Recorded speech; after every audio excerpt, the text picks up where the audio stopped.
오늘 개강이죠? 자, 페이지는 2페이지입니다.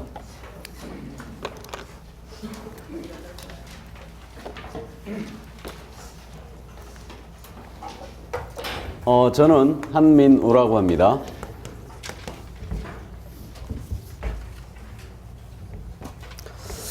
진도 바로 나가는데요, 이제. 이번 순환 때는 이제 교재에 있는 내용을 대부분 좀 보도록 하겠습니다. 그래서 대다수 내용을 보고 이제 5, 6월 달에는 다시 이제 내용이 축소돼서 시험에 포커스를 맞춰서 이제 중요한 내용들을 깊이 들여다볼 거예요.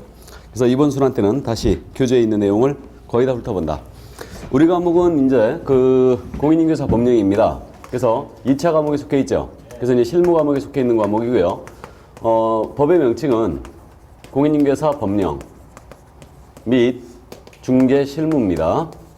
처음 들으신 분은 일단 참고하시고요. 자, 그럼 법령 및 중개실무 우리 과목인데요. 법령 쪽에서는 현재 약 70% 정도 출제하고 있고 실무 쪽에서는 약 30% 정도가 출제가 되고 있습니다. 그럼 그 2페이지 보면 공인인계사 법령의 구성이라고 나와 있죠. 자, 우리 법령의 구성인데 지금 이 법령이 뭐냐 이걸 보는 겁니다. 이 법령이라는 것은 우리 공인인계사법이라고 있죠. 그래서 공인인계사법이 있고요. 그럼 법이라는 것은 국회에서 제정되지 않습니까? 정부로 이송을 하고요. 대통령 공포하고 시행을 하게 돼요. 이때 이제 정부에서 법을 시행함에 있어 필요한 사항들이 나오는데 정부에서 대통령 영행시로 만드는 게 있어요. 그걸 뭐라 하냐면 시행령이라고 그래요. 그래서 공인인계사법 시행령이 있습니다. 그럼 이 시행령은 다른 말로요. 대통령령이다 이렇게 불러요. 대통령령을 시행령이라고 부릅니다. 그 다음에 공인인계사법 시행규칙이 있습니다. 그래서 소관부처 장관형 형식으로 만드는 게 있는데 이게 바로 시행규칙이에요. 그래서 우리는 소관부처가 국토교통부거든요. 그래서 이 시행규칙은 다른 말로 우리는 국토교통부령이라 합니다. 이걸 줄여서 그래서 국토부령이라 부르겠습니다. 그래서 요게 바로 이제 법령이에요. 법령령 이렇게 돼 있고요. 현재 공인인계사법은 마지막 조가 51조, 그다음에 여기 시행령은 38조고요. 시행규칙은 29조로 구성되어 있어요. 그래서 토탈 조문수가 우리는 이제 118개의 조문으로 구성되어 있고요. 다만 여기서 지금 70% 약 28개를 출제한다고 그랬는데 그 중에는 지금 현재 우리 실거래가 신고제가 있잖아요. 그래서 실거래가 신고제가 부동산 거래 신고에 관한 법률이 있어요. 부동산 거래 신고에 관한 법률이 있는데 요 법률의 내용을 같이 엮어서 공부합니다. 그렇기 때문에 요걸 토탈 합쳐서 여기서 28개 내지 30개 정도 출제되고 있고, 그 다음 이제 실무 쪽에서는 그야말로 중개 실무에 관한 사항을 공부하는 거예요. 그래서 요 실무 쪽에서는 약 한 12개 내지 10개 정도를 출제하고 있습니다. 이 정도 참고하시기 바랍니다. 자, 그 다음에 이제 3페이지에 법의 성격이 나와 있죠. 요것도 시험에 나오지 않습니다. 그래서 가볍게 이해해 두시는데 우리 법의 성격. 우리 법은 부동산 중개에 관한 사항을 규정한 법이에요. 그래서 부동산 중개에 관한 일반법적인 지위를 갖고 있습니다. 일반법이란 말은 널리 사회적 지위나 계층, 성별, 지역, 시기 이런 거에 관계없이 적용되는 법을 일반법이라고 해요. 그러나 이제 민법, 상법에 대한 관계, 민법이나 상법에 대한 관계에서는 특별법적인 지위를 지니고 있습니다. 그럼 특별법이란 말은 특별한 시기, 특별한 지역, 특별한 계층을 대상으로 시행하는 법을 특별법이라 한다. 그럼 법을 왜 일반법과 특별법으로 구분하냐면요.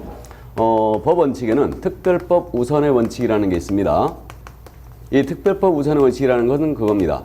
한 가지 사안에 대하여 2개 이상의 법률이 적용되는데 어떤 법을 먼저 적용할 거냐 이 문제가 생기는데 먼저 적용한 법을 우리는 특별법이다 이렇게 불러요. 이게. 그럼 예를 들어서 요게 이제 민사관계입니다. 민사관계를 규율하는 법의 총체를 뭐라 합니까? 민법이라고 불러요. 민사관계를 규율하는 법의 총체를 민법이라고 합니다. 그럼 민사관계 중에서 특별히 상사 영역을 규율하는 법을 만들어놨어요. 상사 영역. 이 법이 무슨 법이겠어요? 상법이에요. 그럼 상법의 지위를 잠시 생각해보면요. 상법은 상사관계에서는 널리 적용되는 일반법적 지위에 있습니다. 그러나 요 상사관계에서 일이 생기면 상법을 먼저 적용하겠죠. 그러니까 민법에 대한 관계에서는 특별법적인 지위에 있습니다. 이게. 그럼 우리 부동산 중개업 분야는 어디냐? 그래서 우리는 부동산 중개업, 부동산 중개에 관한 사항을 규정하고 있거든요. 그렇기 때문에 부동산 중개업 분야는 업으로 하는 분야니까 물론 상사 분야 중에 하나겠죠. 그래서 요 안으로 들어갈 겁니다. 그래서 부동산 중개업 분야를 규율을 하기 위해서 우리 공인사법을 만들어 놓은 거예요. 그럼 우리 법은 부동산 중개업 분야에서 널리 적용되는 일반법적인 지위를 갖고 있습니다. 그러나 민상법보다는 우리 법이 중개 분야에서 먼저 적용되고 있죠. 그러니까 민상법에 대한 관계에서는 특별법적인 지위를 갖고 있는 겁니다. 그럼 이제 우리 부동산 중개 분야의 법 적용 순위는 어떻게 되느냐면 가장 먼저 우리 법이 먼저 적용되겠죠. 공사법이 적용되고 우리 법에 규정이 없거든요. 그럼 어떤 법을 찾아봐야 돼요? 상법을 찾아봐야 되죠. 상법에도 규정이 없어요. 그 다음에는 민법의 규정을 찾아봐야 된다. 그래서 이게 바로 법의 적용 순위다. 그래서 이게 바로 일반법, 특별법의 관계에 있는 거예요. 참고하시고요. 자, 그 다음 이제 우리 법은 사회법이란 말이 나와 있죠. 이 사회법이란 말은요, 혼합법, 중간법이란 말과 모두 같은 표현입니다. 같은 표현인데 법을 학자들이 전통적으로 분류하기를요, 공법과 사법으로 구분을 해왔거든요. 이렇게. 그래서 이제 요 사법이라는 것은 개인 간의 생활관계를 규율하는 법의 총체. 요것이 이제 사법입니다. 공법은 국가와 국민 간의 관계를 규율하는 법의 총체라고 이해하시면 돼요. 그래서 주로 수직적 관계를 규율하고 있고요. 사법은 주로 수평적 관계를 규율하고 있습니다. 그럼 우리 법이 사법적 영역이 있느냐, 공법적 영역이 있느냐, 바로 이 문제거든요. 근데 우리 법은 어디 있다는 얘기예요? 중간에 있다는 얘기죠. 그래서 우리 법은 중간법적인 색채를 띠고 있는 겁니다. 우리 법 51조까지 규정을 봤더니 사법적 색채를 띤 규정도 있고요. 공법적 색채를 띤 규정도 있더라 이거예요. 그래서 어느 한 군데로 정의하기 곤란하니 중간적 색채를 띈다 해서 중간법이라고 부르고 있고, 공법적 규정과 사법적 규정이 혼합되어 있다 해서 이 말을 혼합법이라고도 부르고요. 민법학자들은 쓸데없이 어려운 말 쓰기 좋아하거든요. 그래서 이 법을 뭐라 한다고요? 사회법이라고 부르고 있어요. 이게. 그럼 생각을 해보면요. 원래 우리 법은 개업 공인인계사와 중개 의뢰인 간의 관계를 규율하는 법이었어요. 원래 우리 법이. 그럼 원래는 사법 영역에 있었다는 얘기예요? 공법 영역에 있었다는 얘기예요? 사법 영역에 있었다는 얘기죠. 근데 개업공사가 의뢰인의 등을 너무 심하게 친 거 아니에요. 그래서 국가가 이에 대하여 규제하는 규정을 쫙 우리 법에 집어넣은 거예요. 그럼 규제 규정은 공법적 규정이죠. 그래서 점점점 우리 법이 사법 영역에 있었다가 점점 어디로 가고 있다는 얘기예요? 공법 영역으로 옮겨가고 있다는 얘기죠. 현대법들은 주로 이제 이런 현상을 보이고 있는데 사법의 공법화 현상을 일으키고 있어요. 이것을 학자들은 뭐라 한다고요? 사회법이라고 부르고 있어요. 그래서 우리 법이 바로 그 위치에 있는 법입니다. 그래서 일단 참고해 주시고요. 뭐 들어보시면 아시겠지만 우리 법은 공법적 색채가 아주 강한 사법이라고 볼 수 있어요. 이게. 그래서 그 정도 이해해 주시고요. 실체법이란 말이 나왔죠. 실체법이란 말은 개인의 권리 의무에 대한 실체를 규정한 게 바로 실체법입니다. 우리 법은 그 영역에 있고요. 국내 부동산에 적용하니까 당연히 국내법적인 지위에 있습니다. 그 정도 참고하시기 바랍니다. 다음에 이제 4페이지에 부동산 중개업의 연역이 나오고 있죠. 연역은 그냥 통과를 하겠습니다. 그 정도 하고 이제 본론으로 들어가죠. 법의 제정, 목적. 자, 4페이지 법제 1조가 나오고 있습니다. 어제 민법 했죠? 민사특별법 했나요? 어제 총칙 했습니까? 네. 좋아요. 어제 민법 총칙 했죠? 제가 그렇게 물어봤거든요. 그랬더니 아니요 그러더라고요. 그래서 뭐 했어요? 그럼 민사특별법 했어요? 그랬더니 아니요 법률행위 했는데요 그러는 거예요.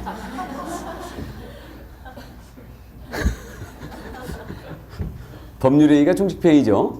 네, 좋습니다.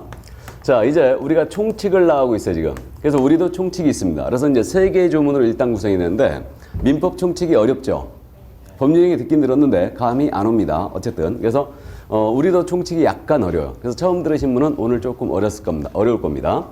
그래서 이제 우리 법 제1조가 법의 제정 목적이에요. 그 다음에 이제 법 제2조가 있거든요. 용어의 정의가 있어요. 그 다음에 우리 법 제3조가 있는데 이게 중개대상물이에요. 그래서 1, 2, 3조 요게 바로 이제 총칙 규정이다 라고 해갖고 우리 교재 지금 현재 나오고 있는 부분인데 사실은 이번에 신설한 내용이 있어요. 총칙에서. 그래서 이제 2조에 2가 생겨 있습니다. 그래서 2조에 2가 생겼는데 이게 부동산 공인인계사 정책심의위원회예요. 그래서 공인인계사 정책심의위원회가 있는데 요것은 제가 우리 교재에 지금 공인인계사 제도 쪽으로 빼놨어요. 요 규정은. 그래서 공인사 제도로 빼놨고요. 다만 이제 우리 교재는 편제가 목적, 용어의 정의, 중상물 요것을 총칙으로 해놨습니다. 시험에서는요. 용어의 정의 매번 냅니다. 그 다음에 중개상물을 매번 내죠. 그래서 총칙에서는 출제 파트가 일단 2군데다. 그래서 2문제가 출제가 될 겁니다. 이렇게. 다만 이제 올해 주의할 게 법의 제정 목적이 바뀌었거든요. 그럼 법의 제정 목적이 바뀌었기 때문에 바뀐 부분은 무조건 주의를 해야 돼요. 그래서 이제 이거는 한 번쯤 우리가 이제 기억을 하고 간다. 이제부터. 자, 그래서 법제 1조로 들어갑니다. 4페이지에 지금 4페이지 조문을 제가 잠깐 읽어드립니다. 법제 1조 목적. 이 법은 공인인계사의 업무 등에 관한 사항을 정하여 여기서 끊어보시고요. 그 전문성을 제고하고 여기서 끊으시고 부동산 중개업을 건전하게 육성하여 여기서 끊으시고 국민경제 이바지함을 목적으로 한다. 여기까지. 이게 우리 법의 제정 목적입니다. 자, 그럼 개정이 됐으므로 한 번쯤 이제 기억을 해보는데요. 법의 제정 목적은 속지 말자 유사 표현이에요. 이게. 자, 그래서 우리 법의 제정 목적이 뭐라고 그러냐면 공인중개사의 업무 등에 관한 사항을 정한대요. 그러니까 우리는 공인중개사 업무, 즉 부동산 중개에 관한 사항을 정하고 있죠. 그래서 공인중개사의 업무 등에 관한 사항을 정하여 그 전문성을 제고한답니다. 전문성을 제고하고, 제고란 말이 높인다는 얘기죠, 이거. 그래서 공인중개사의 업무가 무엇인가 이걸 정함으로써 그 공인중개사의 전문성을 높인다는 얘기입니다. 이걸 높이고, 다음으로 부동산 중개업이라고 했습니다. 부동산 중개업을 건전하게 육성하여 국민경제 이바지함을 목적으로 한다. 이게예요. 그래서 이 국민경제 이바지가 최종적이자 궁극적인 우리 법의 제정 목적이 되고 있습니다. 이게. 그러면 이제 우리가 요걸 암기를 해줘야 되는데, 지금 공인중개사의 업무 등을 정하여 전문성을 높인다. 이건 쉽게 기억이 돼요. 국민경제 이바지도 쉽게 기억이 되겠죠. 그죠? 근데 문제는 뭐냐면 부동산 중개업을 육성한다고 그랬죠. 그러니까 요거 중개업을 주의해야 돼요. 중개업이란 말에 동그라미. 중개업이란 말에 동그라미 쳐놓습니다. 이것을 육성을 한답니다. 키운다는 얘기죠. 그럼 지금 부동산 중개업을 육성한다고 그랬어요. 그럼 이렇게 된 거예요. 제정 목적을. 부동산업을 육성함의 목적이 있다라고 했습니다. OX, X예요. 부동산업은 이만큼이거든요. 이 부동산업에는 중개업도 있고 컨설팅업도 있고 분양대행업도 있고 개발업도 있고 등등등이 있는데 그중에 뭐만요? 중개업입니다. 중개업. 그러니까 속지 말자 유사 표현이에요. 그래서 공사법의 제정 목적은 부동산업을 육성함의 목적이 있다라고 하면 X예요. 이걸 또 골탕맥을로 작정한다. 그럼 작년에는요, 부동산 중개업을 지도한다라는 규정이 있었어요. 지도한다. 이거 지금 삭제가 된 거죠? 지도는 삭제가 된 겁니다. 근데 지도란 말, 지도한다는 말 어디서 많이 들어봤죠? 우리가 저쪽 애들 뉴스를 보면 존경없는 친애하는 김정은 동지께서 어디 부대를 방문하여 지도하셨다. 맨날 그러잖아요. 그죠? 그래서 우리도 뺀 거예요. 예, 듣기 싫어서. 그래서 어쨌든 그래서 지도는 빠진 겁니다. 육성함의 목적이 있다. 그래서 부동산 중개업을 육성한다. 이걸 주의하셔야 돼요. 그럼 나머지는 쉽게 기억되겠죠? 여기까지. 그래서 법의 제정 목적 이 정도만 이해를 해두시기 바랍니다. 자, 이제 용어의 정의로 들어갑니다. 용어의 정의. 이게 이제 핵심 포인트 중에 포인트인데, 용어의 정의는 지금 현재 6가지 용어의 정의가 내려져 있거든요. 법제 2조에서. 그래서 앞으로 이 용어들이 나오면 이 뜻으로 사용하겠다. 그런 의미인데, 이게 문제 유형이 확실히 2가지로 지금 구분된다는 거죠. 하나는 단순형 문제 유형이 있어요, 이게. 단순형 문제 유형이 뭐냐면요. 다음 중 공사법 제2조에 사용한 용어의 정의이다. 옳은 것 틀린 것 골라라 해가지고 중개라 하면, 중개업이라 하면, 개업공사라 하면, 공인중개사라 하면 이렇게 됩니다. 그래서 이게 용어의 정의 문제예요. 그래서 이게 단순형 문제입니다. 오늘 나간 유인물의 2번 문제인가요? 2번 문제 유형이 바로 이 문제 유형이에요. 이게.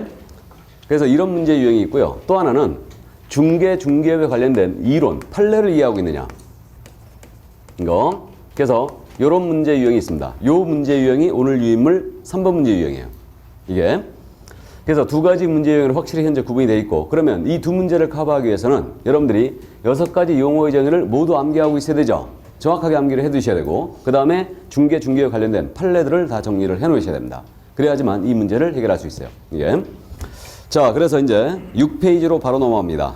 용어의 정의로서 중개의 정의가 가장 먼저 나와 있죠. 6페이지. 중개의 정의를 보겠습니다. 중개라 함은 제가 읽어드려요. 제3조의 규정에 의한 중개대상물, 즉 법정 중개대상물에 대하여 여기서 끊으시고, 거래 당사자 간에 여기서 끊으시고, 매매교환 임대차 그 밖의 권리의 득실을 변경하는 행위를 여기서 끊으시고 알선하는 것을 말한다. 자, 이게 중개라고 정했네요. 자, 그럼 이제 그대로 암기를 해주는 건데, 중개의 정의가 가장 먼저 나왔습니다. 먼저 뭐라고 하냐면 우리 법 제3조에 정한 중개대상물, 그러니까 이걸 법정 중개대상물이라고 그래요.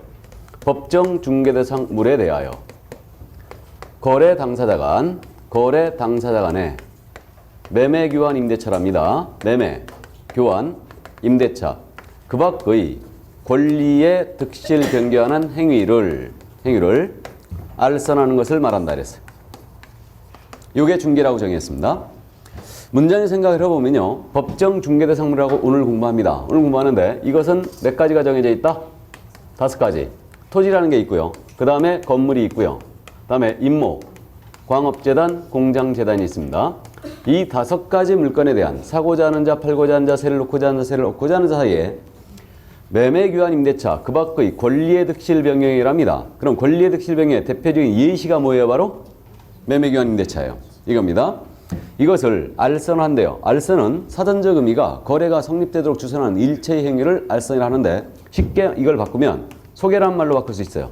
다음 매개를 해준다, 주선을 해준다 이런 말로 바꿀 수 있습니다. 그럼 중개라는 것은 이러한 5가지 물건에 대한 당사자 간의 거래를 소개하는 거예요. 이게 바로 중개입니다. 이게.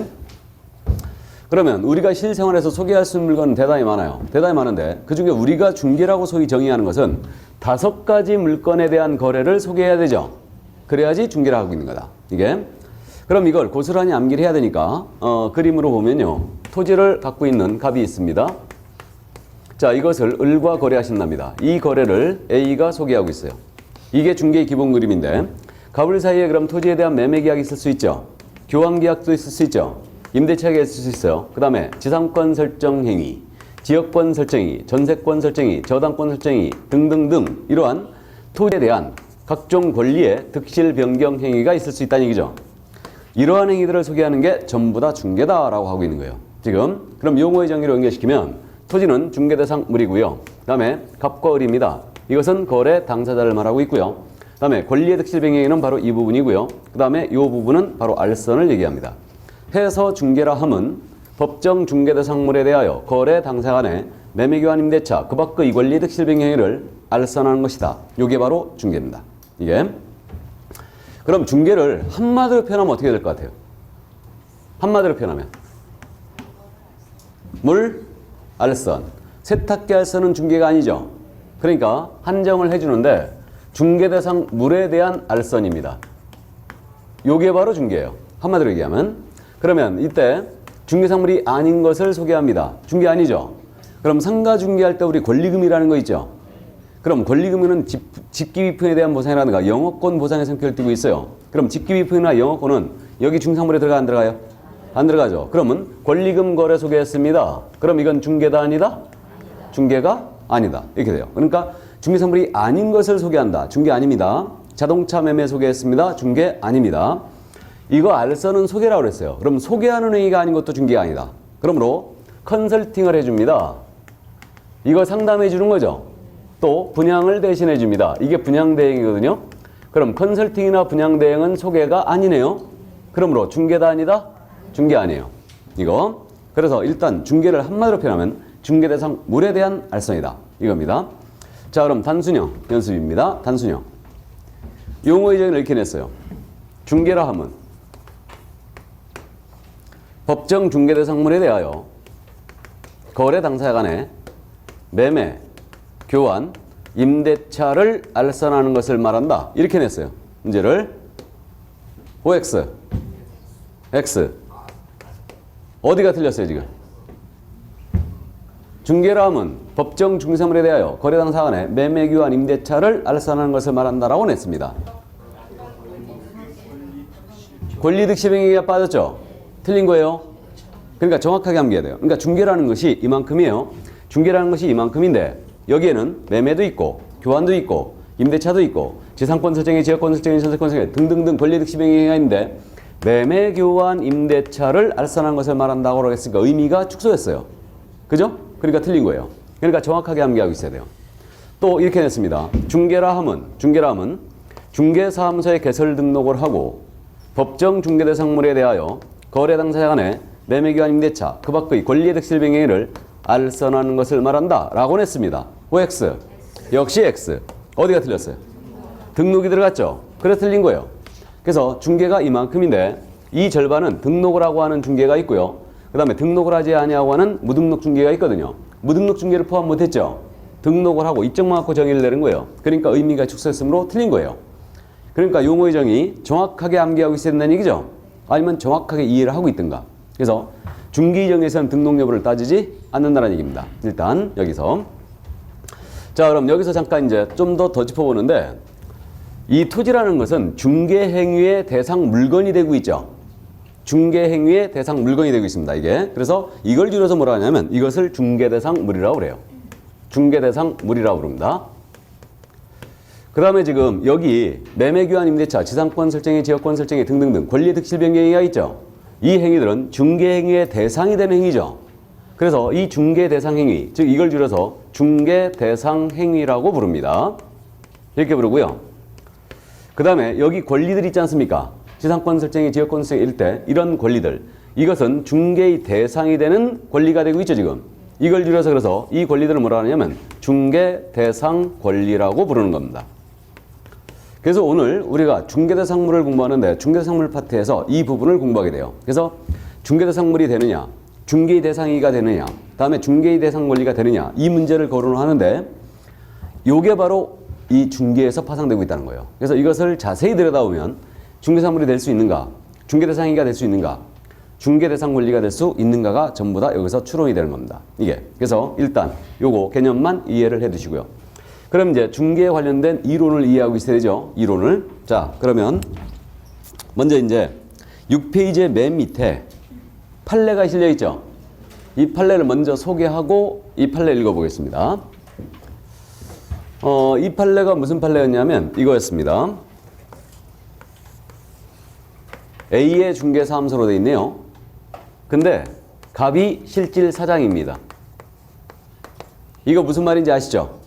A가 자격증 걸어준 거죠. 그리고 이제 사무소를 갑이 운영하고 계세요. 그럼 자격증을 거신 분이 이 사무소에 출근을 하면 절대 이건 자격증 대여가 아닙니다. 대여가 아니에요. 출근하면. 근데 A가 출근을 안 했습니다. 그럼 안 하면 이건 똑 떨어지는 대여예요. 그냥 이거는. 그래서 이 갑이 대여를 받아 사무소 A가 출근 안 하는 거예요. 지금 대여를 받아 사무소를 운영하고 있습니다. 어느 날 의리한 자가 이 사무소에 찾아왔다는 얘기죠. 그래가지고 오피스텔에 세를 하나 얻고자 했습니다. 근데 오피스텔이 있었는데 이 오피스텔의 전 소유자가 갑이었어요. 현 소유자는 병이었습니다. 이게. 근데 이 갑이 을을 기망했죠. 속였습니다. 자기가 진정 소유자인 것처럼 기망을 했다는 얘기예요. 그래가지고 임대차 계약을 체결합니다. 그래갖고 임대차 계약서가 작성 교부가 돼요. 그래갖고 임대인 갑, 서명 또는 날인, 임차인 을, 서명 또는 날인, 알선 개업 공인중개사 A, 서명 및 날인 했습니다. 그리고 확인 설명서 교부가 됐어요. 그리고 이제 보증금으로 3천만 원을 받아가지고 인마이 포켓 한 사건이었어요. 이게. 그러자 을이 이제 이걸 지금 현재 사기를 당한 거죠.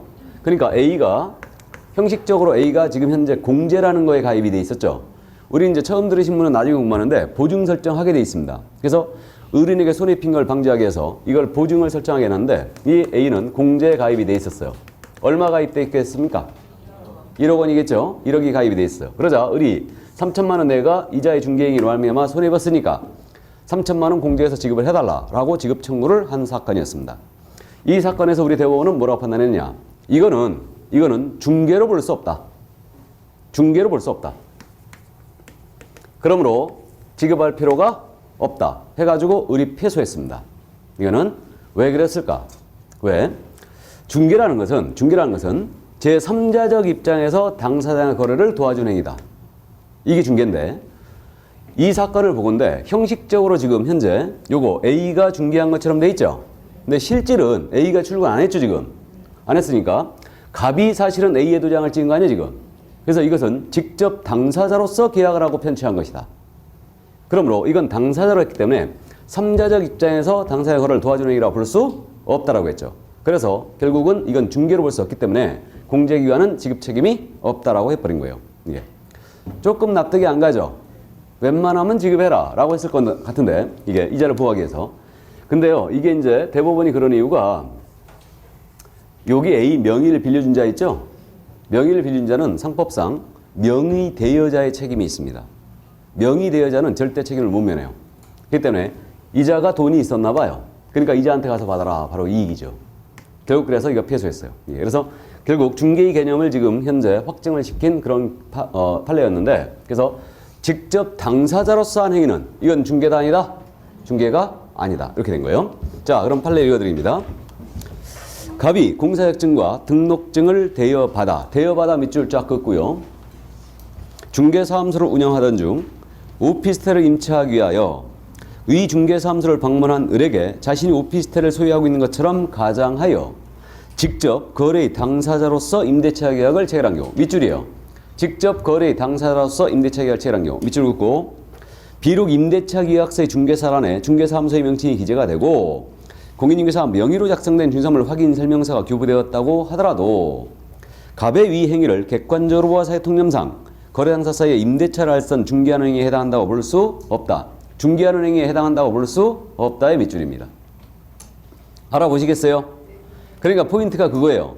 대여받아 사무소를 운영하는 자가 직접 거래 당사자로서 계약하는 행위는 중개로 볼 수 없다. 이거였습니다. 자, 다음 이제 7페이지에 보충하기 부분에 위임 중개, 도급과 중개, 대리와 중개, 고용과 중개, 현상관과 중개했는데 이것은 다음 순환 때 다루기로 하죠. 그 밑에 중개의 3요소가 나와 있죠. 중개의 3요소는 이 그림에 있습니다. 먼저 중개가 되려면 세 가지 요소. 첫 번째, 뭐가 있어야 되느냐? 중개대상, 물이 있어야 된다. 이게 첫 번째. 다음 두 번째 요소, 갑과 을이 있어야 되죠. 이들은 거래 당사자죠, 지금. 그러면 우리는 이제 변호사가 자신의 손님을 뭐라고 부릅니까? 의뢰인. 우리도 의뢰인이라고 부른다. 이렇게 두 번째 요소가 그러니까 의뢰인이에요. 중개 의뢰인인데 이 갑은 권리를 이전하고자 하는 의뢰인이죠. 그러니까 권리 이전 의뢰인. 갑은 을은 권리를 취득하자 하는 의뢰인이죠. 권리 취득 의뢰인. 그럼 권리 이전 의뢰인의 대표주자가 누구겠습니까? 매도인, 임대인. 권리 취득 의뢰인의 대표주자는 매수인, 임차인이죠. 이걸 공시법 시간에는 등기 의무자, 등기 권리자로 공부했습니다. 다음 세 번째, 중개 행위자가 있어야 되죠. 중개 행위자. 이자는 통상 누구? 개업 공인중개사가 됩니다. 여기까지. 그래서 중개의 3요소라는 것은 중개대상물, 중개 의뢰인, 개업 공사를 말한다. 이렇게. 자, 그럼 넘어가죠. 중개의 성격으로 갑니다. 자, 그럼 이 중개가 사실행위냐 법률행위냐 바로 이 문제예요. 사실행위냐 법률행위냐. 어제 법률행위 공부했죠?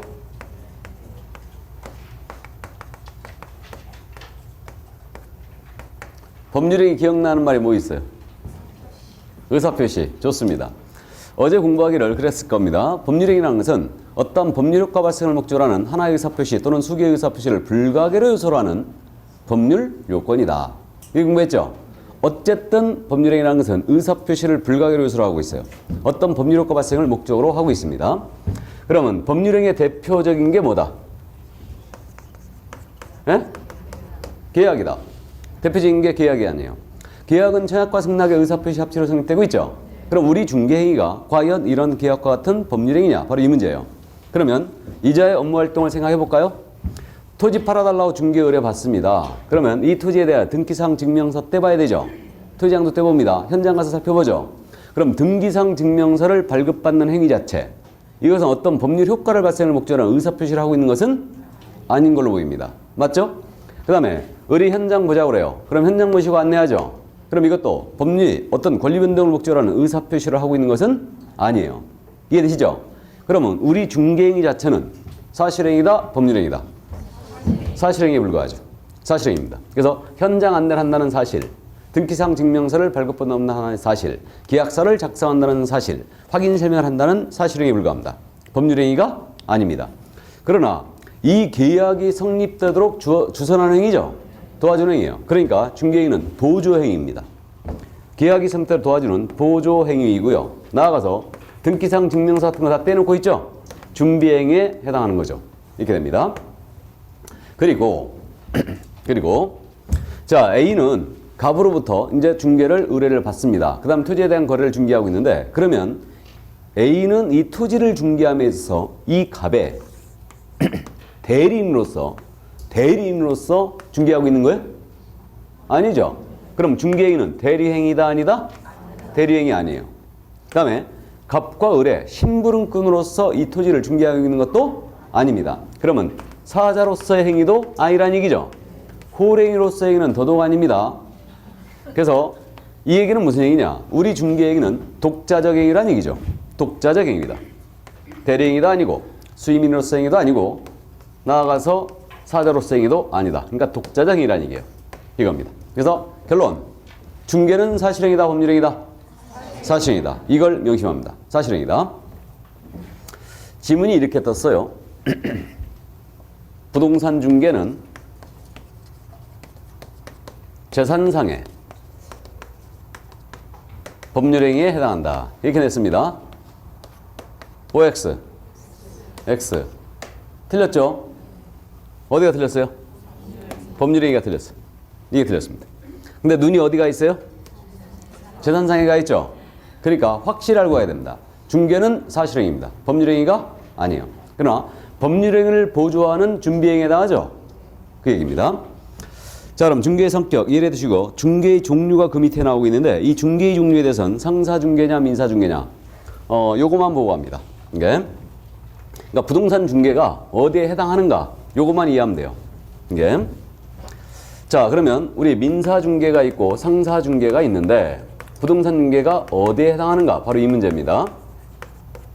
그러면 상사중개라는 것은 뭐냐면요, 상행위를 소개하면 상사중개예요. 그럼 상행위라는 건 뭐냐면요, 영업으로 하는 행위 있죠. 영업으로 하는 행위가 바로 상행위죠. 영업으로 하는 행위를 소개하면 상사중개예요. 이게 근데 민사중개는요, 상행위가 아닌 것을 소개했잖아요. 그럼 이것을 민사중개라고 부릅니다. 이게 그럼 예를 들어서 서울 동대문 시장 있지 않습니까? 동대문 시장에 의류 도매업자가 있어요. 그 다음에 의류 소매업자가 있습니다. 그럼 의류 도매업자든 의류 소매업자든 이 둘 다 상인이죠 지금. 그럼 이들이 서로 의류를 사고 파는 거예요. 의류를. 그럼 이 의류를 이들이 사고 파는 것은 이건 영업을 목적으로 영업을 위하여 사고 파는 거죠 지금. 소비하기 위해서 사고 파는 게 아니에요. 그럼 이건 업으로서 하는 행위네요 지금. 그럼 의류 매매를 둘이 한다. 그럼 이것은 영업으로서 하고 있기 때문에 이 거래를 소개했잖아요. 그럼 이것을 상사중개라고 부른다. 영업으로 하는 행위를 소개하게 되면 이걸 상사중개라고 그래요. 이거를. 근데 부동산 중개거든요. 부동산에 대하여 갑과 을이 서로 사고 파는 거예요. 토지를 사고 판다. 그럼 갑과 을이 이 토지를 영업으로서 사고 파는 게 아니죠. 그러니까 이것을 소개했습니다. 그럼 이게 민사중개라는 얘기예요. 그럼 결론. 부동산 중개는 민사중개다, 상사중개다? 민사중개다. 이게 결론입니다. 이게 결론인데 그럼 여기서 부동산 중개만 민사중개냐? 더 있습니다. 혼인중매 있죠? 혼인중매도 민사중개죠. 왜? 갑남과 을여가 혼인을 합니다. 혼인을 영어로 할 일이 있어요, 없어요? 없죠? 요즘 젊은 것들은 영업으로 하나? 어쨌든 그래서 혼인을 영업으로 할 일이 없습니다. 그러므로 이걸 소개합니다. 혼인중매합니다. 이거 민사중개란 얘기죠. 나아가서 직업 소개를 합니다. 갑이 직업을 구하고 을이 사람을 구하는 거예요. 그러면 직업을 영업으로 구할 일이 없다는 얘기죠. 그러니까 역시 이걸 소개해도 민사중개예요. 그래서 우리는 부동산 중개라는 민사중개를 하고 있습니다. 이거를 이렇게 하고 있어요. 그러면 지금 여기 부동산 중개는 우리 법이 규제하고 있고요. 그 다음에 혼인중매는 혼인중개업에 관련하는 법률이 있습니다. 그 법이 규제하고요. 직업소개는 직업안정법이 규제하죠. 이렇게. 그래서 우리는 부동산 중개는 민사중개다. 근데 여러분들이 착각하지 말아야 되는데, 자, 이 A란 자, 개업공인중개사는 중개를 영업으로 하고 있죠 지금. 그러면 상인이냐 아니에요? 상인이에요. 맞죠? 우리는 중개를 업으로 하고 있어요. 그러니까 상인입니다. 근데 부동산 중개, 민사중개라고 상사중개라고요? 민사중개예요. 이자가 하는 행위는 분명히 상행이에요. 상인이니까. 그러니까 중개업 자체는 상행위가 맞습니다. 그렇다고 하여 이게 상행위가 되면은 이 소개가 상사중개가 되는 거죠. 근데 요 행위는 민사거래예요. 그러니까 이건 민사중개입니다. 우리는. 그래서 부동산 개업공사는 민사중개인 부동산 중개를 영업으로 하고 있기 때문에 상인이 맞아요. 그렇다고 하여 부동산 중개가 상사중개라 해버리면 안 된다는 얘기죠. 민사중개입니다. 조금 헷갈릴랑 말랑하죠. 그냥 간단하게 떼서 생각하세요. 부동산 중개는 민사중개다, 상사중개다? 민사중개다. 근데 우리 개업공사는 중개를 영업으로 하고 있으니까 상인이다, 아니다? 상인이다. 이해하셨죠? 그 정도만 이해를 하고 갑니다. 자, 그래서 첫 번째 용어의 정의를 봤는데 거기 그저 8페이지에 판례 있지 않습니까? 이 판례 생각보다 잘 물어봅니다, 이거. 그래서 판례 잠깐 읽어드리면 중개행위에 해당하는지 여부는 밑줄이에요. 중개행위에 해당하는지 여부는 밑줄이고요. 개업공사가 진정으로 거래 당사자를 위하여 거래를 할선 중개하는 의사를 갖고 있었냐고 하는 개업공사의 주관적 의사에 의하여 결정할 것이 아니라 기업공사의 행위를 객관적으로 보아 사회통념상 밑줄이에요. 객관적으로 보아 사회통념상 밑줄입니다. 거래를 알선 중개를 위한 행위라고 인정된 여부에 의하여 결정하여야 할 것이다. 알아보시겠어요? 그럼 중개 행위인지 여부는 기업공사의 그 주관적 의사에 따라 결정할 것이 아니고 그 행위를 객관적으로 보아 사회통념상 결정한다는 얘기죠? 예, 이 얘기입니다. 자, 그럼 첫 번째 용어의 정의를 다 봤는데 9페이지에 공인중개사 정의가 나오거든요. 요건 잠시 후에 보기로 하고 10페이지로 넘어가 보세요. 중개업 정의가 나와 있죠? 중개업에 대한 정의를 먼저 보겠습니다. 자, 중개업이라 함은 제가 읽어드립니다. 중개업이라 함은 다른 사람의 의뢰에 의하여 여기서 끊으시고 일정한 보수를 받고 여기서 끊으시고 중개를 업으로 행하는 것. 이게 중개업이라고 되어 있네요. 이게. 자, 그럼 중개업은 글자 수가 몇 개다? 3개다. 그러면 요소가 몇 가지다? 3가지다. 그래서 중개업 정의입니다. 3글자니까 3가지 요소다. 두 번째 용어의 정의, 중개업인데 다른 사람의 의뢰에 의하여 다른 사람의 의뢰가 있어야 한답니다. 그럼 갑을 쌍방의 의뢰뿐만 아니고 이거는 일방으로부터만 의뢰를 받아 중개를 업으로 해도 중개업이 될 수 있습니다. 일방의 의뢰를 포함한다. 다음 일정 보수를 받고 그랬어요. 일정 보수를 받고. 그러니까 보수는 반드시 받으셔야 됩니다. 그래야 중개업이 돼요. 그러면 보수를 받지 아니한 무료 중개 행위를 합니다. 그럼 무료 중개 행위는 이거는 절대 중개업은 될 수가 없습니다. 무료라는 행위는. 그럼 우리 기업공사가요. 무료로 중개 활동하고 있는 거거든요. 이거 위법이에요? 위법 아니에요? 위법 아니죠? 스스로 권리를 포기한 것이니까 위법은 아닙니다. 근데 기업공사가 무료로 중개를 하더라도 확인 설명 성실 정확하게 해야 되겠죠. 그 다음에 의뢰인의 손해배상, 손해배상 책임도 지겠죠. 그럼 무료 중개행위에도 우리 법에 적용은 된다, 안 된다? 된다.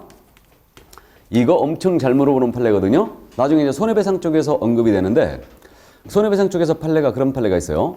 기업공사가 소정의 수수료를 받지 않았다고 해서 확인 설명 의무와 그에 따른 손해배상 책임이 면제되는 것은 아니다. 이게 그래서 우리 법에 적용이 있다는 얘기예요. 우리 중개행위도. 그러나 업은 될 수가 없습니다. 그는 절대. 자, 그다음 이제 중개를 업으로 해야 된답니다. 그럼 과연 업이 뭐냐? 이 업이라는 것은 우리 판례에 따르게 되면 한 번 정도 한 것은 업이 아니겠죠. 그러니까 계속 반복성이 띄어야 돼요. 계속 반복성이 있어야 됩니다. 그다음에 그 상대방이 불특정 다수 이해야 되죠. 그다음에 영리성도 있어야 됩니다. 이게 업이래요. 그래서 계속 반복적으로 불특정 다수를 상대로 하여 영리성 있는 행위라면 업이 되는 겁니다. 일반적으로 보수를 받아버리면 영리성은 추정이 되죠. 이게. 그래서 중개업 정의 간단하게 기억합니다. 다른 사람의 의뢰에 의하여 일정 보수를 받고 중개를 업으로 행하는 것. 이게 바로 중개업이에요. 자, 그럼 이제 단순형 연습. 정의를 이렇게 냈습니다. 중개업이라 함은 중개사무소에 개설 등록을 하고 다른 사람의 의뢰에 의하여 일정 보수를 받고 중개를 업으로 행하는 것이라고 냈어요. OX, X. 어디가 틀렸어요? 등록이 안 들어가야 되죠? 이게 빠져야 됩니다. 중개업이 이만큼이거든요. 절반은 등록하고 하는 중개업이 있고요. 이 절반은 무등록 중개업이 있거든요. 절반만 갖고 정의를 내는 거예요. 의미가 출처니까 틀린 겁니다. 그래서 중개나 중개업 정의에서는 등록이 들어가야 안 들어가요? 안 들어갑니다. 그래서 등록 들어가면 틀린 거예요. 그래서 다른 사람의 일정 보수를 받고 중개를 업으로 행하는 것. 이렇게 이제 기억하는데 이게 문제는요. 중개업에 대해서는 중개업이 되느냐 안 되느냐가 중요합니다. 왜 중개업이 되느냐 안 되느냐가 중요하면 우리가 다음 주에 공부해요. 우리 법 9조 1항에 뭐라고 되어 있냐면 중개업을 영위하고자 하는 자는 이 법에 따른 중개사무소의 개설 등록을 하여야 한다 이렇게 돼 있어요. 그러면 중개업을 하고자 할 때는 등록 들어오라는 얘기죠. 그러면 중개업이 아니라면 등록할 필요가 있다 없다? 없다 이렇게 되고요. 만약에 중개업을 하면서 등록을 하지 아니하고 했다. 그러면 무등록 중개업이 됩니다. 무등록 중개업은 우리 법상 최고의 형벌이 나와요. 3년 이하의 징역 또는 2천만 원 이하 벌금에 처하게 됩니다. 이거는 그래서 가장 최고로 처벌하고요. 또 중개나 중개업에 대한 대가 있죠. 기업공사는 중개나 중개업에 대한 대가. 이것이 바로 중개보수거든요. 그럼 여러분들이 알고 계시죠? 우리 중개보수는 일정 한도를 정해주고 그 한도를 절대 초과해 받으면 안 돼요. 만약에 한도를 초과해 한 폐력 더 받았다. 그러면 1년 이하의 징역 또는 1천만 원의 벌금이에요. 그럼 거꾸로 해서 가면 중개나 중개업에 대한 대가가 중개보수 규정에 적용이 있으니까 중개가 중개업이 아니라면 그에 대한 보수는 중개보수 규정의 적용이 없으므로 한도 초과에 걸릴 일이 없다는 얘기예요. 그래서 중개업이 되느냐 안 되느냐가 중요하다는 얘기죠. 그럼 중개업인지 여부의 판단은 어떻게 하느냐? 일단 중개업은 중개를 업으로 하면 중개업이에요. 그러니까 이 중개를 계속 반복성을 띠면서 보수를 받고 하셨잖아요. 그럼 이 꼴이 이게 뭐다? 이게 중개업이에요. 이게 그러면 중개 처음부터 해당이 돼야지만 중개업이 될 여지가 있는 거고 처음부터 중개 해당이 안 되면 중개업도 될 여지가 없는 거예요. 그럼 중개를 우리가 방금 열어봤는데 중개를 한마디로 표현하면 이거 뭐라고요? 중개대상물에 대한 알선이더라. 그러므로 중개사물이 아닙니다. 권리금 거래 소개를 계속 반복적으로 보수받고 하고 다녔어요. 중개업이 돼야 안 돼요? 안 되는 거죠. 뭐 중개가 아니니까. 맞죠? 그러면 권리금 거래 소개하고 보수를 무제한히 받았습니다. 보수 초과에 걸릴 일이 있어요 없어요? 없는 겁니다. 나아가서 컨설팅을 합니다. 분양 대행을 합니다. 컨설팅이나 분양 대행을 계속 반복적으로 보수받고 하고 다녔어요. 중개업이 돼야 안 돼요? 안 되는 거죠. 그럼 이에 대한 보수도 보수 규정이 적용이 없죠. 그러니까 알아서 받으라는 얘기죠. 우리는 알아서 받으라는 게 훨씬 좋은 거예요. 그죠? 그래서 어쨌든 보수에 걸릴 일이 없습니다. 그래서 중개업이 되느냐 안 되느냐 이렇게 이제 판단을 해 주시는데 이렇게 해주는데 이제 판례를 정리하면서 중개업 여부를 따져봅니다. 왜 성질을 내고 그런데? 깜짝 놀랐잖아. 자, 그럼 10페이지 관련 판례를 보겠습니다. 이건 이미 말씀드렸는데 중개행위란 10페이지 판례에 지금 개업공사가 거래의 쌍방 당사로부터 중개 의뢰를 받은 경우뿐만 아니라 거래 일방 당사자의 의뢰에 의하여 중개사물의 매매기관 임대차 기타 권리득실 변경행위를 알선 중개하는 경우도 포함하는 것이다. 알아보시겠죠? 예, 일방해를 포함하고요. 자, 옆에 페이지 11페이지 갑니다. 판례 두 개가 실려 있는데 1번 판례거든요. 중개사물의 거래 당사자로부터 보수를 현실적으로 받지 아니하고 단지 보수를 받을 것을 약속하거나 밑줄. 수수료란 말이 보수란 말로 바뀌었죠 지금. 거래 당사자들에게 보수를 요구하는데 그친 경우는 중개업에 해당한다고 할 수 없다. 다음 밑줄이에요. 요구하는데 그친 경우는 중개업에 해당한다고 할 수 없다. 왜 그런지 아시겠죠? 이건 다음 주에 무등록 중개업 판례를 소개하면서 다시 한번 소개할 건데 일단 중개업이 되려면 보수 받아야 된다고 그랬죠 이거? 근데 안 받고 아직 약속 요구한 단계에서 걸렸다는 얘기죠? 이건 중개업이 된다 안 된다? 안 된다는 얘기예요 이거. 그러니까 중개업이 될 수 없다. 받아야 된다. 이거. 어제 인터넷 뉴스 보니까 그 여중생 성폭행 사건 대법원에서 무죄 판결로 나가버렸는데 1심, 2심에서는 둘 다 유죄가 떨어졌어요. 1심 징역 10년, 2심 징역 9년 이렇게 떨어진 사건인데 대법원에서 무죄 판결 났대 그게. 그래갖고 이제 그게 이제 대법원은 법률심이라 그러니까 이제 1심, 2심 판결에서는 피고인의 눈빛을 보면서 그걸 갖다 이제 판단하는 거예요. 그 다음에 이제 증인들의 증언, 이제 그걸 보고, 그 다음에 피해자의 진술을 들어보면서, 눈빛을 보면서 이제 판사가 판단하는 거죠. 결론을 내리는데, 근데 거기서 1, 2심 다 유죄가 떨어졌어요. 이렇게. 징역 10년, 징역 9년이 떨어졌는데, 대법원에서 무죄 판결 떨어져 버린 거예요. 그러니까 이제 다시 고등법원으로 이렇게 파기환송된 거죠. 무죄 취지로. 그래갖고 이제 피해자가 일관되게 그렇게 이제 그렇게 했기 때문에 그랬는데, 지금 이 사건 있죠. 약속 요구한 사건. 중개업 아니라고 그랬죠. 이 사건도 1심, 2심에는 다 유죄 떨어졌어요. 유죄 떨어졌는데 대법원에서 무죄 떨어진 사건이죠, 이것도. 그래서 이제 약속 요구한 것은 받은 게 아니다.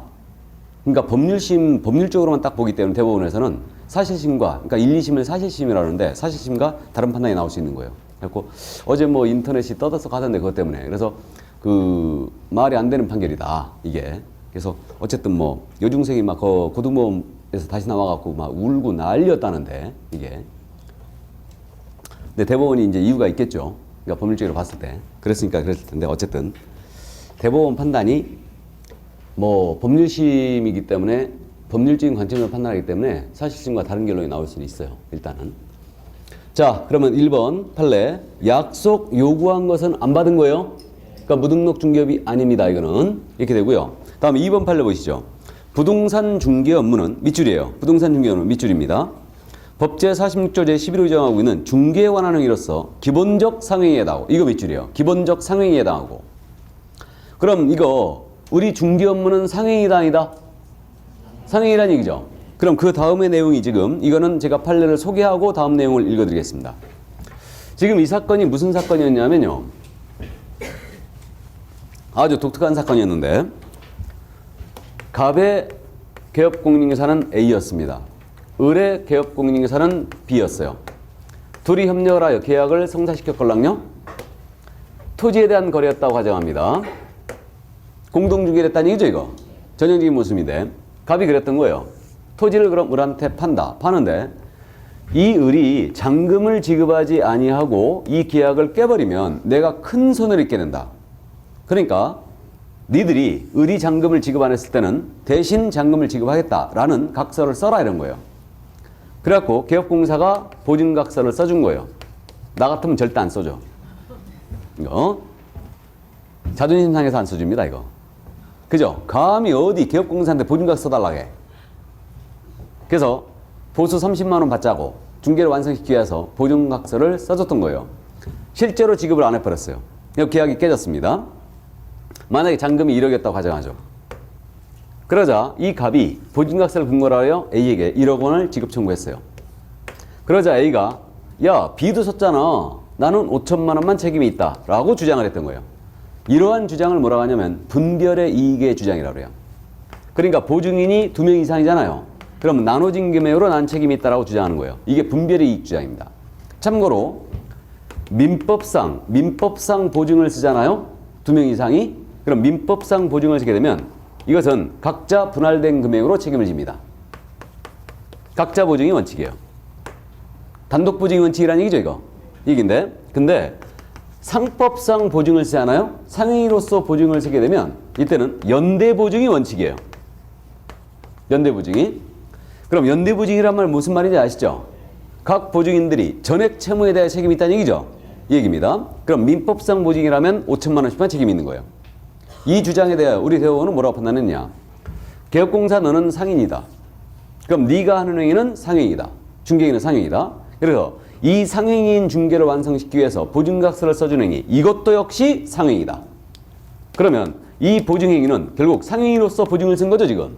그러면 연대보증이다, 단독보증이다. 연대보증이라는 얘기죠. 그러니까 A는 1억에 대한 전액 책임이 있다는 얘기죠. B도 전액 책임이 있는 거죠. 그래서 1억을 전액을 다 지급해라. 이런 판단이었어요. 이게였고요. 그 다음 이제 A는 1억 원을 지급하고 B에 대하여 구상할 수 있죠. 5천만 원 네가 물어내라. 라고 이제 할 수 있는 거죠. 됐습니까? 그럼 결론. 우리 중개 행위는 상행이에요. 맞죠? 그럼 보증각서를 써준 행위도 상행이다. 자, 그럼 읽어보겠습니다. 기본적 상행위에 해당하고 상인이 영업을 위하여 하는 행위는 상행위이며 상인행위는 영업을 위하여 하는 것으로 추정이 되는 바 부동산 중개 업무를 실제로 영위하여 상인인 자가 그 중개를 성사시키기 위하여 또는 그 중개에 대한 책임으로 보증각서를 작성하여 매수인의 잔금 채무를 보증하는 행위는 그 보증행위는 영업을 위하여 한 것으로 추정이 되고 그 추정을 번복할 만한 증거가 없는 한 이는 상행위로 간주가 된다. 알아보시겠어요? 예, 그래서 결론은 부동산 중개 업무는 상행위라는 얘기예요. 이게 결론입니다. 그래서 한 번도 안 물어본 판례니까 일단 이해만 해두시기 바랍니다. 그럼 이제 한 장을 넘기시면 12페이지 1번 판례가 있거든요. 이 1번 판례는 이미 권리금 사례에 대한 판례로서 제가 언급을 해버렸습니다. 자, 그럼 읽어드리면 영업용 건물의 영업시설 비품 등 유형물, 영업시설 비품 등 밑줄입니다. 거래처 신용 영업사의 노하우, 이것도 밑줄이에요. 거래처 신용 영업사의 노하우 또는 점포 위치에 따른 영업상 이점 등 무형의 재산적 가치의 양도는 무형의 재산적 가치 밑줄입니다. 공사법령에서 정한 중개대상물을 할 수 없으므로 중개대상물을 할 수 없으므로 밑줄이에요. 밑줄이고 그러한 유무형의 재산적 가치의 양도에 대하여 권리금을 수수하도록 중개한 것은 위 법령이 규정하고 있는 중개행위에 해당하지 아니한다. 밑줄이에요. 중개행위에 해당하지 아니한다 할 것이고 따라서 위 법령이 규정하는 중개 보수의 한도 역시 이러한 거래상 중개행위는 적용되지 아니한다. 전부 다 이해되시죠, 이거? 그러니까 이게 권리금 사건인데 이 권리금에 대한 부분은 문제가 여러 군데서 낼 수 있어요. 그러니까 중개 대상물과도 관련이 있어요, 이거는. 해서 지금 현재 영업시설 비풍, 그다음에 거래처 신용 영업사 노후, 점포 위치에 따른 이점, 무형의 재산적 가치죠. 중개상물이 아니란 얘기예요. 그럼 이걸 거래를 소개했다. 중개 아니란 얘기죠. 나아가서 그에 대한 중개 보수 적용할 일이 있다 없다? 없다란 얘기죠. 이해되시죠? 다음 2번 판례 내려갑니다. 부동산 중개행위가 부동산 컨설팅행위에 부수하여 이루어졌다 하더라도 부수하여 밑줄 짝 긋고 공사법상 중개업에 해당하지 않는다고 볼 것은 아니다. 이거 해당한다는 얘기 안 한다는 얘기예요? 말 참 어렵게 쓰죠? 예, 그래서 요즘은 이제 이렇게 판결을 안 씁니다. 그냥 쉽게 해당하지 않는다라고 딱 써버려요. 그냥 해당한다 이런 식으로 써버립니다. 그래서 해당하지 않는다고 볼 것은 아니다. 해당한다는 얘기죠. 그러니까 컨설팅에 부수하여 중개를 업으로 했다. 그러면 이거 부수적으로 하더라도 중개업에 해당될 수 있다는 얘기죠. 이 얘기입니다. 그럼 이제 3번 판례는 같은 맥락인데 공인인사법 제2조 제1호에서 말하는 그 밖의 권리에는 저당권 등 담보물권도 포함되고 그거 밑줄이에요. 그 밖의 권리에는 저당권 등 담보물권도 포함되고 이거 밑줄입니다. 이게 뭔 얘기냐? 우리 법 제2조 1호가 뭐냐면 이거예요. 바로 중개이정의. 중개이정의에서 그 밖의 권리가 나와 있죠. 그 밖의 권리는 저당권도 포함된다는 얘기예요. 담보물권 포함합니다. 따라서 부동산에 대한 저당권 설정을 알선함을 업으로 하는 것은 그것이 설령 금전소비대차 계약에 부수하여 이루어졌다 해도 중개업에 해당한다. 알아보시겠죠, 후단? 설령이란 말이 무슨 뜻이에요? 가령 또는 가사 또는 뭐 설사 이런 말이죠. 이게 참 말 어렵겠습니다. 예. 자, 그럼 금전소비대차 계약입니다. 금전소비대차라는 건 뭐냐? 돈을 빌려주고 빌리는 관계죠. 이분이 은행 출신이래요. 그래갖고 대출알선을 하고 다니십니다. 그럼 금전소비대차 계약만 소개를 했다면 이건 중개가 아니란 얘기죠. 중개업이 될 수가 없어요. 금전은 중사물이 아니니까. 근데 이것에 부수하여 주택에 대한 저당권 설정의 알선을 업으로 했어요. 그럼 이것은 바로 중개업이란 얘기죠. 맞죠? 그러니까 이제가 등록하지 아니하고 이걸 했으므로 이건 무등록 중개업이라고 판단한 사건이었어요. 그래서 컨설팅에 부수하여 금전소비대차 계약에 부수하여 중개를 업으로 해도 이건 중개업이 될 수 있다. 납득되시죠? 자, 그 다음 이제 그 옆에 판례 13페이지 알선 중개를 업으로 한 다음은 반복 계속하여 영업으로 알선 중개하는 것을 의미한다고 해석해야 할 것이므로 알선 중개를 업으로 하는지 여부는 알선 중개행위의 반복 계속성, 영업성 등의 의무와 그 행위의 목적이나 규모, 횟수, 기간, 태양 등 여러 사정을 종합적으로 고려하여 사회 통념론에 따라 판단해야 할 것인즉 우연한 기회 단 1회 건물 전세 계약에 중개를 하고 수수료를 받은 사실만으로는 알선 중개를 업으로 한 것이라 볼 수 없다. 알아보시겠죠? 그러니까 우연한 게 단 한 번 했습니다. 이건 중개업이 절대 안 된다는 얘기죠? 얘기입니다. 여기까지. 그래서 중개업 관련 판례들 이제 다 정리가 됐는데 여기서 중개업이 되느냐 안 되느냐 잠깐 이제 정리만 하고 잠깐 쉬겠습니다. 그러면 우연한 기회 한 번 정도 한 것은 중개업이 안 된다고 그랬어요. 근데 이분이 중개사무소를 열었거든요. 열어가지고 너무너무 영업이 안 됐죠. 안 돼가지고 6개월 만에 처음으로 보수 10만 원짜리 오피스텔 전세 알선했습니다. 이거 중개업이 아니에요. 중개업 맞아요? 한 번 했는데? 그러니까 단순 횟수로 결정할 게 아니고 사무실을 열고 했으니까 이것은 잠재적 계수성이 있는 거죠. 그러니까 이거는 중개업으로 봐야 됩니다. 그러니까 사회 통념에 따라 여러 가지 정황을 고려하여 판단한다는 얘기죠. 이번엔 마을 이장님이에요. 마을 이장님께서 말이에요. 그 마을 주민들만 상대로 해서 토지 매매의 알선을 계속 반복적으로 보수받고 하고 다니셨습니다. 마을 이장님이 그 마을 주민들을 상대로 하여 토지 매매의 알선을 계속 반복적으로 보수받고 하고 다니시고 있어요. 그럼 이 이장님의 한 행위는 중개업일까요? 아닐까요? 중개업으로 보이죠? 나도 그렇게 보이는데 이거 아니라고 했습니다. 아니라고 한다면 어떤 요소가 빠진 걸로 보여요? 이 중에서 이거에 문제가 있다 본 거예요. 이건 특정 다수로 봤습니다. 아주 쬐끄만 마일이었나 봐요. 그럼 이장님은 그렇게 해도 이건 중개업으로 안 봤다는 얘기죠? 주민들만 상대로 했으니까. 이거는 불특정 다수의 문제가 있다. 그렇게 판단했어요. 그다음 이제 회사가 요즘 전세집 구하기 힘들죠. 회사가 복리후생 차원에서 말이에요. 그 직원들을 대상으로 하여 주택 전세에 알선을 하고 계속 반복적으로 알선을 하고 보수를 받아오고 있습니다. 회사의 행위는 중개업이에요, 아니에요? 중개업이 아니다. 어떤 요소가 문제가 생겼어요? 일단 불특정 다수의 문제가 생겼고 보수를 받았지만은 복리후생 차원이라고 그랬죠? 영리성에도 문제가 있죠. 보수를 받은 것은 실비 차원에서 받은 거죠. 그러니까 이것도 이제 중개업이 아니라고 그랬어요. 그러면 그 마을 이장님이나 그 회사를 무등록 중개업으로 처벌할 수 있어요, 없어요? 없다는 얘기죠. 중개업 자체를 한 것이 아니니까 참고하시기 바랍니다. 여기까지. 자, 그래서 이제 중개업에 대한 정의까지 다 봤습니다. 그럼 잠시 쉬었다가 나머지 용어의 정의를 다 보도록 하죠. 잠시 쉬겠습니다.